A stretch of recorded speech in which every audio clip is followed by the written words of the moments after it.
विद्यार्थियों का एक बार पुनः स्वागत। मैं डॉक्टर गजेंद्र सिंह शेखावत मोथा महाविद्यालय सादुलपुर से आपका स्वागत करता हूं। अपन विश्व में कृषि प्रदेश वेटलेसी द्वारा जो कृषि प्रदेशों का वर्गीकरण किया गया था, आज इम्पोर्टेंट टॉपिक है। एमए प्रवेश और एमए फाइनल के स्टूडेंट और विभिन्न जो प्रतियोगिता परीक्षा है जैसे फर्स्ट ग्रेड है या जो कॉलेज व्याख्याता परीक्षा है, उसके लिए विभिन्न प्रकार की प्रतियोगिता परीक्षाओं के लिए वेटलेसी का कृषि वर्गीकरण इंपॉर्टेंट टॉपिक आपका है।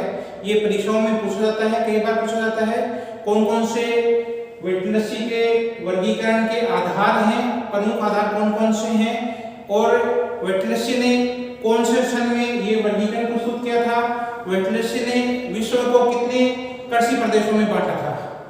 ये इंपॉर्टेंट टॉपिक है, आज मैं देता हूं उसको, आप लोग ध्यान से इसको सुन लेना, देख लेना, एक बार लर्न हो जाएगा आप लोगों को। तो आज अपन टॉपिक स्टार्ट करते हैं। एमए प्रवेश और एमए फाइनल के स्टूडेंटों का आप लोगों का सबका स्वागत है। वेटलेसी का जो कृषि वर्गीकरण है, ये कृषि प्रदेशों के वर्गीकरण के लिए वे ही तत्व आधार माने जाते हैं जिनसे कृषि की समरूपता व संबद्धता, कृषि की समरूपता और संबद्धता की प्रादेशिक भिन्नता समझने में सहायता मिलती है। अर्थात क्या है, कृषि के वर्गीकरण में उन्हीं तत्वों को आधार माना जाता है जिससे कि क्या है, कृषि में कौन कौन सी तत्वों की समानता है एक प्रदेश विशेष में, और वो प्रदेश से दूसरे प्रदेश से किस प्रकार से भिन्न है, ये तत्वों को सम्मिलित किया जाता है कृषि के वर्गीकरण के लिए।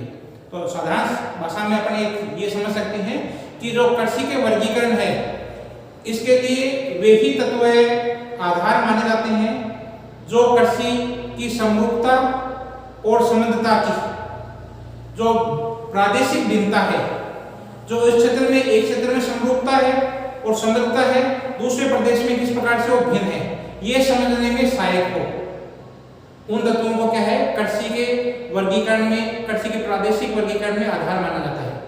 सर्वप्रथम सन 1936 में वेटलेसी ने विश्व के जो प्रदेश हैं उनको वर्गीकरण किया, उनका सीमांकन किया। तो सर्वप्रथम सन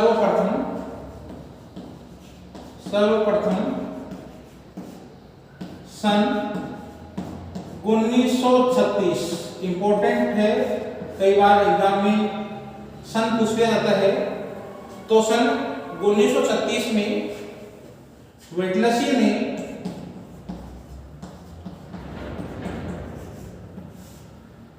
कृषि प्रदेशों का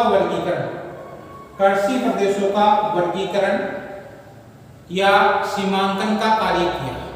कब किया? 1936 को।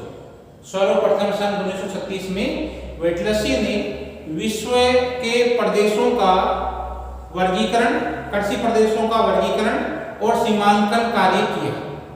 सीमांकन के लिए उन्होंने 5 तत्वों को आधार बनाया।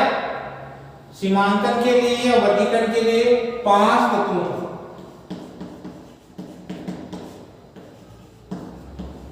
आधार बनाया। जो वेटलेसी है, उन्होंने जो कृषि का प्रादेशिकरण किया, वर्गीकरण किया, इसके सीमांकन के लिए उन्होंने 5 तत्वों को आधार बनाया। 5 तत्वों को उन्होंने सम्मिलित किया वर्गीकरण में।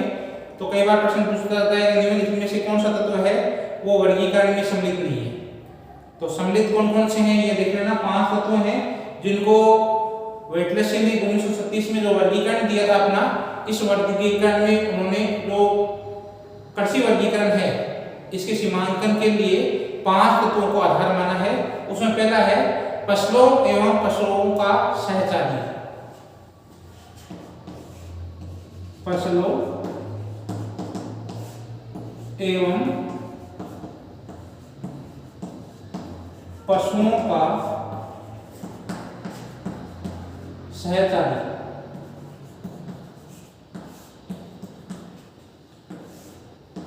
उन्होंने जो वर्गीकरण किया है, इस वर्गीकरण में उन्होंने पहला तत्व लिया फसलों एवं पशुओं का सहचारी। कृषि का तात्पर्य होता है फसल के उत्पादन के साथ साथ पशुओं से भी होता है, पशुपालन से भी होता है। कृषि का तात्पर्य होता है वो फसलों के उत्पादन के साथ साथ पशुपालन से भी होता है, क्योंकि दोनों ही क्या है, भूमि पर एवं मिट्टी पर की उत्पादन क्षमता पर निर्भर करते हैं। कृषि के लिए ये दोनों ही तत्व है। कृषि के लिए जो क्या है, आपकी मिट्टी है, भूमि है, इनमें दोनों में पारस्परिक संबंध रहता है। पशुओं में और कृषि में आपस में जो पारस्परिक संबंध रहता है, भूमि के अनुकूलतम उपयोग के लिए फसलों एवं पशुपालन का सहचार्य आवश्यक होता है। अलग अलग क्षेत्रों में ये सहचार्य भिन्न भिन्न प्रकार से मिलता है, जो कृषि की दशा को, प्रादेशिक भिन्नता को दर्शाता है। तो क्या हुआ कि जो फसल है और पशुओं का सहचार्य किस प्रकार का है। कृषि का तात्पर्य क्या होता है, कृषि का तात्पर्य है, कृषि का तात्पर्य है, तात्पर्य क्या है, कृषि उत्पादन, जिसमें फसल उत्पादन को लेते हैं हम, फसल उत्पादन और पशुपालन,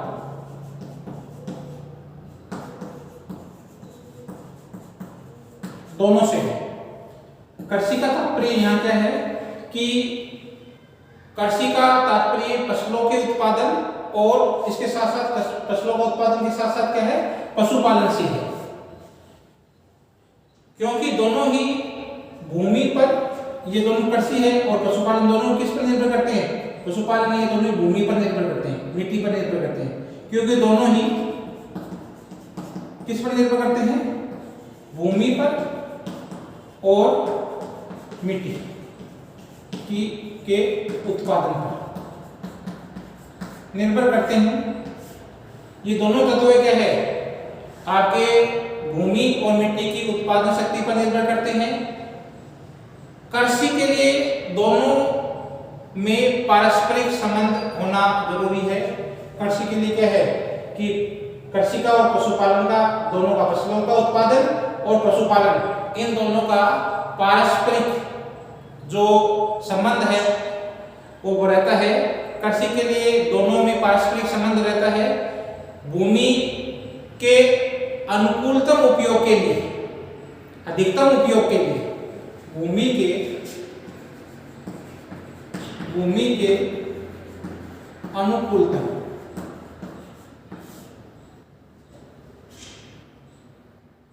उपयोग के लिए इन दोनों का पारस्परिक संबंध होना आवश्यक है। इन दोनों का मतलब है फसल उत्पादन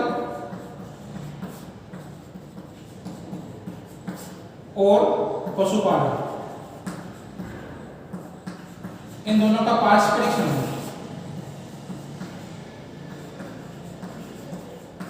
संबंध पारस्परिक संबंध होना जरूरी है।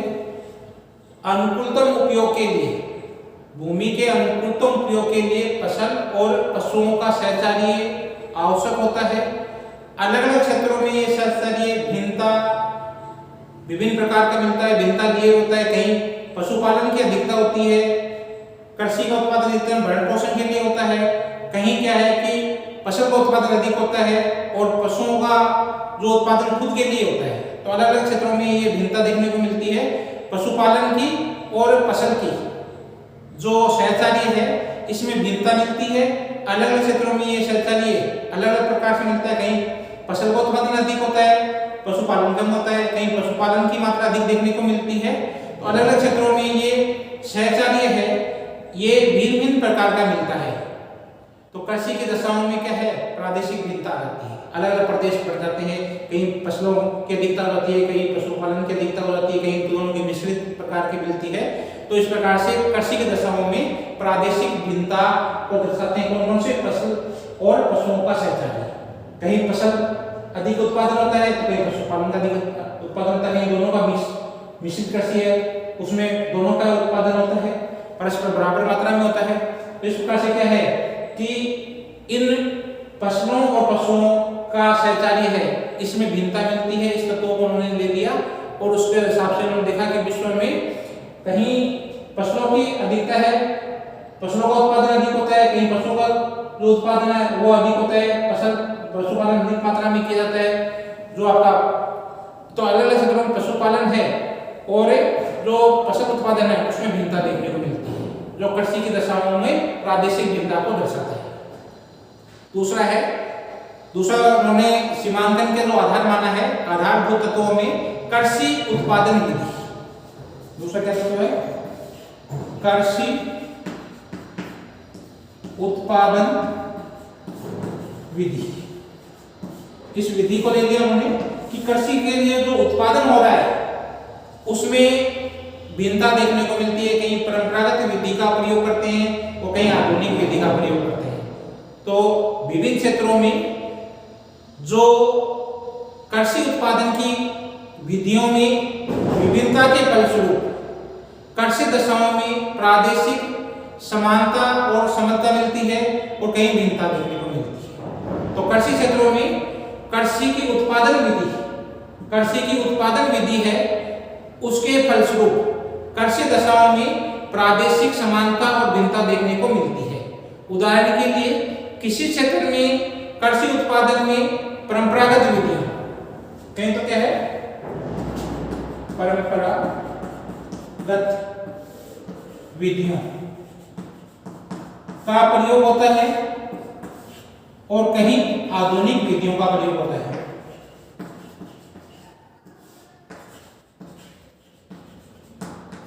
अब परंपरागत विधि का प्रयोग है, वहां प्राचीन हलों का प्रयोग है, प्राचीन कृषि करने का जो तरीका है वो प्राचीन कालीन है।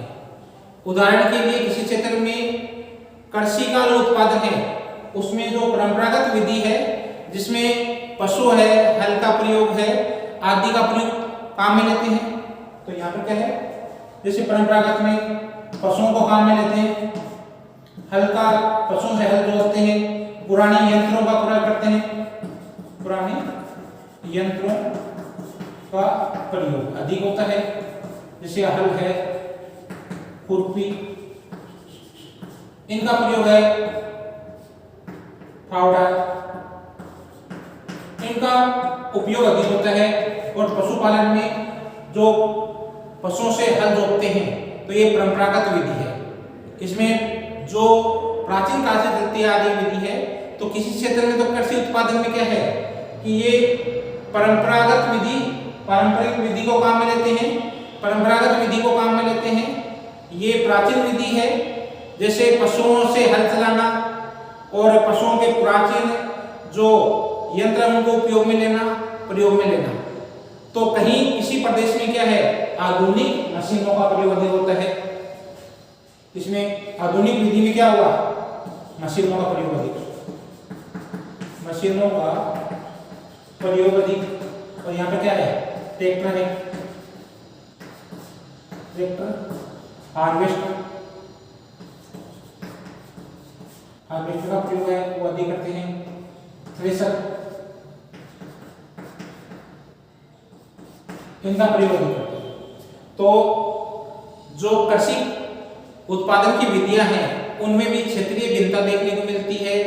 क्षेत्रीय भिन्नता अपने आप ही आ जाती है क्योंकि यहाँ जो जिस क्षेत्र में क्या है कि कौन सी विधि का प्रयोग कर रहे हैं। कहीं क्या है, किसी क्षेत्र में उत्पादन के लिए पारंपरिक विधि का प्रयोग करते हैं, परंपरागत विधि का प्रयोग करते हैं। जैसे पशुओं और हलों का जो पशुओं से हल चलाते हैं, पुराने यंत्रों का प्रयोग करते हैं। तो किसी क्षेत्र में आधुनिक मशीन जैसे ट्रैक्टर है, हार्वेस्टर है आदि का प्रयोग करते हैं। किसी क्षेत्र में फसल उत्पादन के लिए सिंचाई का प्रयोग करते हैं। किसी क्षेत्र में क्या है? सिंचाई का प्रयोग सिंचाई की सहायता से फसल दी जाती है और कहीं बिना सिंचाई के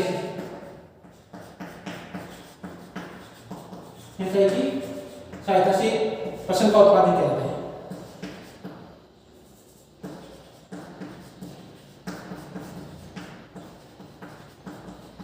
ये भी उत्पादन भिन्नता होगी। कहीं क्या है कि फसल उत्पादन के लिए सिंचाई की सहायता ली जाती है और कहीं क्या है बिना मिट्टी क्षेत्र में क्या है, बिना सिंचाई की सहायता से ही कृषि संभव हो जाती है। तो अलग अलग क्षेत्रों में क्या है, कृषि की उत्पादन की जो विधि है उसमें भिन्नता पाई जाती है। और ये भिन्नता क्या है, कहीं पारंपरिक विधि का प्रयोग करते हैं तो कहीं आधुनिक विधि का प्रयोग करते हैं। कहीं क्या है, सिंचाई की सहायता से किसी प्रदेश में फसल का उत्पादन किया जाता है, तो कहीं क्या है, बिना किसी सिंचाई की सहायता से कृषि संभव होती है। तो ये क्या है, अलग अलग क्षेत्रों में जो कृषि की उत्पादन विधि है उसमें भिन्नता पाई जाती है। उसके हिसाब से अलग अलग प्रकार के प्रदेश स्थापित हो जाते हैं, कहीं आधुनिक विधि से और कहीं परंपरागत विधि से, कहीं सिंचाई की सहायता से, कहीं कृषि बिना किसी सिंचाई की सहायता से संभव हो पाती है। तो क्या है, कृषि की उत्पादन विधि है उसमें भी भिन्नता के आधार पर भी क्या है, कृषि के अलग अलग प्रदेश बन जाते हैं। तीसरा है पूंजी, श्रम और संगठनात्मक तत्व है। तीसरा पॉइंट है पूंजी, श्रम एवं संगठनात्मक तत्व। इंपॉर्टेंट टॉपिक है इसी में। तीसरा जो वेटेल्सी ने जो सीमांकन का आधार बताया, 5 तत्व बताए थे, उसमें से तीसरा तत्व है, आधारभूत तत्व है पूंजी, श्रम एवं संगठन। विश्व के विभिन्न प्रदेशों में पूंजी की उपलब्धता एक से नहीं होती है, कहीं पूंजी अधिक लगती है तो कहीं कम लगती है। कहीं क्या है, मशीनों की सहायता से कृषि की जाती है तो कहीं पुराने तरीकों से कृषि की जाती है, उसमें बिना अधिक खर्च किए प्राचीन पद्धति से खेती करते हैं, श्रम प्रधान खेती की जाती है। तो अलग अलग प्रकार के क्या है कि क्षेत्रों में क्या है, पूंजी की मात्रा है कृषि के अंतर्गत अलग अलग प्रकार से लगती है, तो उससे कृषि का अलग अलग प्रदेशों में अलग अलग प्रकार का विकास हो जाता है, अलग अलग प्रकार के प्रदेश बन जाते हैं। तो विश्व के विभिन्न प्रदेशों में पूंजी की उपलब्धता है, अलग अलग प्रदेश है उसमें अलग अलग प्रकार की पूंजी की आवश्यकता होती है। कहीं पूंजी अधिक लगती है, कहीं क्या है, कहीं पूंजी अधिक लगती है तो कहीं कम लगती है, कम पूंजी लगती है। तो पूंजी की उपलब्धता के आधार पर भी कृषि प्रदेशों का निर्धारण किया जाता है। विश्व के विभिन्न भागों में पूंजी की उपलब्धता है वो एक से नहीं होती है, कहीं पूंजी अधिक लगती है, कहीं कम लगती है। इसी प्रकार कहीं मशीन की सहायता से कृषि का विकास होता है श्रम में, कहीं मशीन की सहायता से तो कहीं मानवीय श्रम एवं पशु श्रम का अधिक प्रयोग किया जाता है। तो इसमें भी पूंजी में भिन्नता मिलती है, श्रम में भिन्नता मिलती है। इसी प्रकार से संगठनात्मक संरचना है उसमें भी भिन्नता मिलती है, कहीं खुद का जो खेत होता है कहीं किराए पर देते हैं खेत को, तो अलग अलग प्रकार का संगठन पाया जाता है, अलग अलग देशों में अलग अलग प्रकार का संगठन पाया जाता है कृषि में भी। तो पूंजी है, श्रम है, संगठन है, ये भी कृषि प्रदेशों के निर्धारण में आधार माने जाते हैं। विश्व के विभिन्न प्रदेशों में पूंजी की उपलब्धता अलग अलग होती है, कहीं पूंजी कम लगती है, कहीं अधिक लगती है, कहीं श्रम अधिक लगता है, कहीं कम लगता है, कहीं मशीनों से कृषि की सहायता से कृषि का विकास होता है, तो कहीं पुराने तरीकों से बिना किसी जो खर्च के कम खर्च पर प्राचीन कृषि है और श्रम प्रधान कृषि है उससे खेती की जाती है। तो संगठनात्मक संरचना, पूंजी और श्रम ये भी क्या है कृषि को प्रभावित करते हैं। इससे अलग अलग प्रकार की कृषि का विकास हो जाता है। अलग अलग प्रदेशों में अलग अलग प्रकार के प्रदेश हैं, उनमें ये कृषि विकसित हो जाती है, तो वहाँ कृषि के प्रदेश वो अलग अलग बन जाते हैं। तो वेटेल्सी ने 1936 में जो वर्गीकरण किया था उसमें तीसरा गुण तत्व में माना था पूंजी, श्रम और संगठन में भिन्नता होती है, इससे प्रदेशों में भिन्नता आ जाती है। चौथा है कृषि उत्पादों का उपयोग। कृषि उत्पादों का उपयोग। कृषि का उत्पादन है, कृषि का उत्पादन हो गया, तो उत्पादों का उपयोग किस प्रकार से ले रहे हैं, स्वयं के भरण पोषण के लिए ले रहे हैं या व्यापार कर रहे हैं उसका। तो कृषि से अनेक प्रकार की वस्तुएं प्राप्त होती है, जैसे भरण पोषण के लिए भोजन प्राप्त करने के लिए खाद्यान्न मिलता है, व्यापार करने के लिए पदार्थ मिलते हैं, व्यवसाय करने के लिए विभिन्न प्रकार की वस्तुओं की प्राप्ति होती है। तो क्या है, ये उत्पादन दो प्रकार का है। एक तो क्या है, भरण पोषण के लिए, एक व्यापार के लिए। भरण पोषण आ जाएगा खाद्यान्न, यहाँ आ जाएगा निर्वाहन,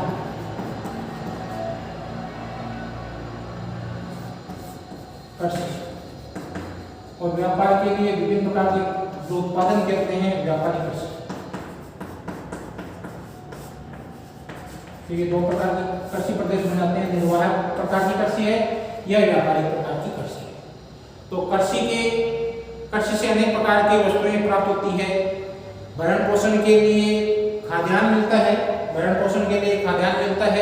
और व्यापारिक हित के लिए पदार्थ मिलते हैं। व्यापारिक हित के लिए, व्यापार के लिए व्यापारिक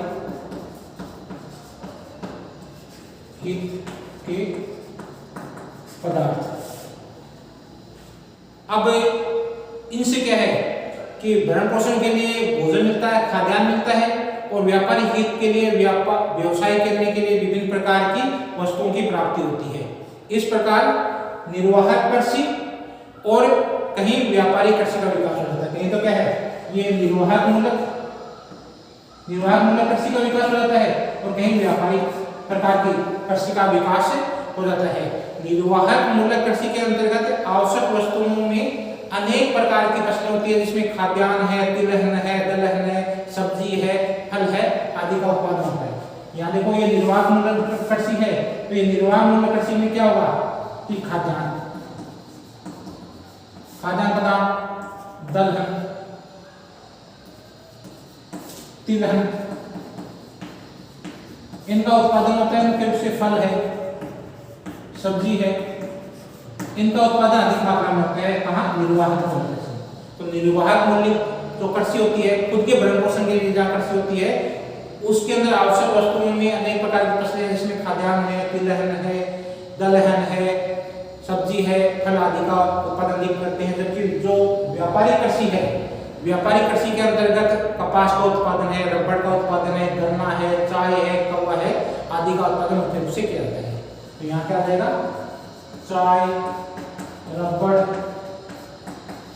कहवा, गन्ना, कपास आदि का उत्पादन ये व्यापार के लिए है।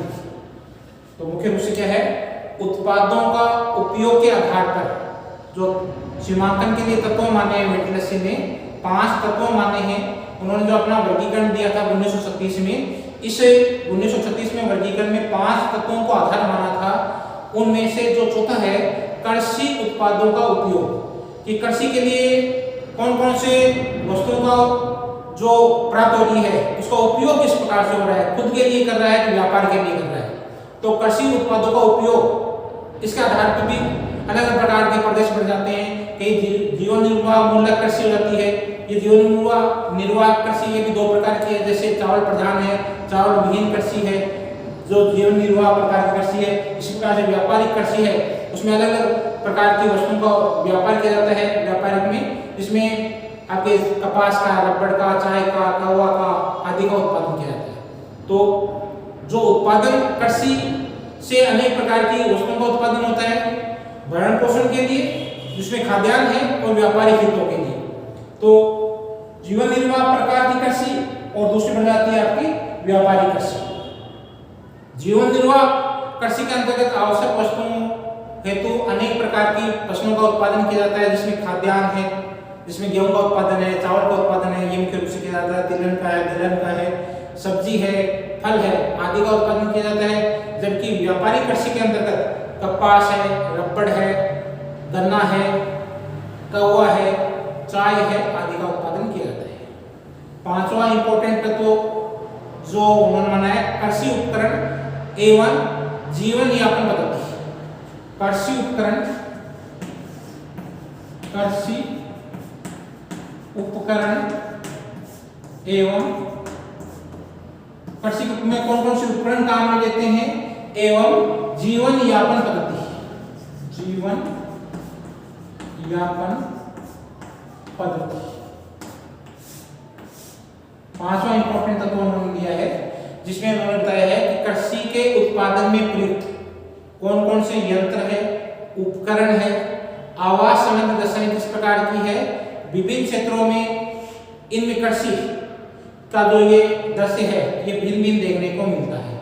तो इनके रूप से कौन कौन से आधुनिक उपकरणों का उपयोग ले रहे हैं, कौन कौन से कृषि में उपकरणों को काम में ले रहे हैं, इनके आधार पर कृषि में कौन कौन से यंत्रों का प्रयोग कर रहे हैं, आधुनिक यंत्रों का प्रयोग कर रहे हैं कि नहीं कर रहे हैं, और जो रासायनिक खाद है, बीज है, इसका उपयोग कर रहे हैं कि नहीं कर रहे हैं, उनका जो लिविंग स्टैंडर्ड किस प्रकार का है, आवास कहाँ पर है उनका, खेतों फार्म हाउस के अंतर्गत है या बाहर है, इन सभी तत्वों को ध्यान में रखकर उन्होंने पांचों तत्व लिया। कृषि के उपकरण, जो आधुनिक यंत्रों का प्रयोग हो रहा है कि नहीं हो रहा है, किस प्रकार के यंत्रों का प्रयोग हो रहा है, किस प्रकार के उपकरणों का प्रयोग हो रहा है, कृषि के उत्पादन में कौन कौन से यंत्र प्रयुक्त होते हैं, कौन कौन से उपकरण प्रयुक्त होते हैं, आवास संबंधी दशाएं किस प्रकार की है आदि विभिन्न क्षेत्रों में अलग अलग प्रकार की ये यंत्र का उपकरणों का प्रयोग होता है। इसके आधार पर कृषि प्रदेशों का अलग अलग प्रकार का निर्धारण हो जाता है, अलग अलग प्रकार के प्रदेश बन जाते हैं, जिसमें अलग अलग प्रकार के कृषि के उपकरण हैं, कृषि के यंत्र हैं और आवास संबंधित दशाएं अलग अलग पाई जाती है। तो उसमें कृषि की भिन्नता देखने को मिलती है। तो उपरोक्त क्या है कि ये पांच तत्व हैं जो सन क्या है, सर्वप्रथम सन 1936 में वेटलसी ने जो विश्व के कृषि का वर्गीकरण किया था उसमें सीमांकन के लिए ये पांच तत्व माने। कौन कौन से तत्व है उसमें पहला आपका है फसलों और पशुओं का शौचालय, दूसरा है कृषि की उत्पादन विधि, तीसरा है पूंजी श्रम संगठनात्मक तत्वों में किस प्रकार पाया जाता है, पूंजी श्रम और संगठनात्मक तत्व है। चौथा आपका जो टॉपिक है इसमें वो है कृषि उत्पादों का उपयोग किस प्रकार रहा हो रहा है, भरण पोषण के लिए हो रहा है या व्यापारिक दृष्टि से हो रहा है। पांचवा कृषि जो उपकरण है और जीवन यापन की पद्धति किस प्रकार की है, जिसमें जो प्रयुक्त होने वाले उपकरण कैसे हैं, यंत्र किस प्रकार का काम में ले रहे हैं, आवास किस प्रकार का है आदि किस प्रकार की क्षेत्रीय भिन्नता देखने को मिलती है। सन 1936 में वेटलसी द्वारा कृषि प्रदेशों का जो वर्गीकरण निर्धारित किया गया था तो उसमें वेटलसी ने जो उपरोक्त जो पांच आधार अभी आपको बताई हैं, जिसमें फसलों का और पशुओं का शौचालय है, कृषि उत्पादन की विधि है, पूंजी एवं श्रम और संगठनात्मक तत्व है, कृषि उत्पादों का उपयोग है, कृषि उपकरणों एवं जीवन यापन की पद्धति। इन आधार पर उपरोक्त आधार पर जो पांच आधार बताए हैं कृषि के जो वर्गीकरण के लिए, प्रदेशों के वर्गीकरण के लिए वेटलसी ने उपरोक्त पांच आधार जो पशु का शौचालय है, कृषि उत्पादन की विधि है, पूंजी श्रम और संगठनात्मक तत्व है, कृषि उत्पादों का उपयोग है, कृषि उपकरण व जीवन पद्धति, ये जो आपको पांच आधार बताए हैं, इन आधार पर उपरोक्त आधार पर विश्व को 13 कृषि प्रदेशों में वर्गीकृत किया है। वेटलसी ने विश्व को 13 प्रदेशों में वर्गीकृत किया है। आधार माने हैं पांच तत्व है। उसमें से इंपॉर्टेंट यहाँ पर प्रश्न बनता है कि वेटलसी ने विश्व को कितने कृषि प्रदेशों में बांटा है, तो यहाँ है 13 प्रदेश। इन 13 प्रदेशों को बांटने के लिए कौन कौन से आधार माने हैं, तो आधार है 5, फसलों और पशुओं का शौचालय, कृषि उत्पादन की विधि, पूंजी श्रम संगठनात्मक तत्व है, चौथा आपका है कृषि उत्पादों का उपयोग और पांचवा है कृषि उपकरण एवं जीवन पद्धति, जीवन यापन की कौन सी पद्धति है। इस आधार पर, पांच आधार पर उन्होंने विश्व को 13 कृषि प्रदेशों में वर्गीकृत किया है। उसमें पहला आपका है चरवासी पशुचारण, नोवेटिकल हेडिंग रेंज, चरवासी पशुचारण, व्यापारिक पशुपालन प्रदेश, इसमें लिविंग आपके रेंचिंग स्टॉक है, लिविंग स्टॉक रेंचिंग। तीसरा आपका है स्थानांतरण कृषि प्रदेश, शिफ्टिंग एग्रीकल्चर, जिसमें कृषि प्रदेश है वो बदलते रहते हैं, स्थान बदलते रहते हैं। कृषक सेशन ब्रंश कृषि भी कहते हैं इसको। प्रारंभिक स्थायी कृषि प्रदेश। चौथा पांचवा आपका है चावल प्रधान गहन कृषि निर्वहन प्रदेश। चावल छठा आपका है चावल वही गहन निर्वहन कृषि प्रदेश। सातवां है व्यापारिक बागाती कृषि कॉमर्शियल प्लांटेशन एग्रीकल्चर भूमध्य सागरीय कृषि। आठवां आपका है मेडिटेरियन एग्रीकल्चर। और नौवां आपका है व्यापारिक अनुत्पादन कृषि प्रदेश commercial grain farming commercial grain farming region. 10वां प्रदेश है व्यापारिक फसल एवं पशु उत्पादन कृषि। व्यापारिक फसल है इसमें और पशु उत्पादक कृषि। 11वां है निर्वाहक फसल और पशु उत्पादक कृषि। 12वां है व्यापारिक दूध उत्पादक पशुपालन कृषि प्रदेश। और लास्ट 13वां प्रदेश है विशिष्ट बागाती कृषि। इस प्रकार से उन्होंने विश्व को 13 कृषि प्रदेशों में बांटा है। यहाँ पर आप लोगों को ये आज का चैप्टर ये समझ में आ गया होगा कि जो वेटलसी ने अपना वर्गीकरण है वो 1936 में दिया था। सबसे पहले ये लर्न करना कब दिया था? 30 में दिया था, 1936 में दिया था। और इसके लिए 5 आधार माने थे। प्रादेशिक भिन्नता के आधार पर उन्होंने क्या है कि आधार माने हैं 5, जिसमें फसलों और पशुओं का सहचार्य है। कृषि दूसरा का इसमें आधार है कृषि की उत्पादन विधि। तीसरा है पूंजी श्रम और संगठनात्मक तत्व। चौथा आपका है कृषि उत्पादों का उपयोग। 5वां है कृषि उपकरण एवं जीवन यापन पद्धति। इसके आधार पर उन्होंने कृषि का जो प्रदेश का निर्धारण किया गया था, विश्व की कृषि प्रदेश है वो उसको 13 भागों में बांटा है। तो यहाँ पर ये भी क्वेश्चन है कि कई बार कंपटीशन प्रश्न आता है कि वेटलसी ने कितने कृषि प्रदेशों में विश्व को बांटा है? तो विश्व को 13 कृषि प्रदेशों में बांटा है।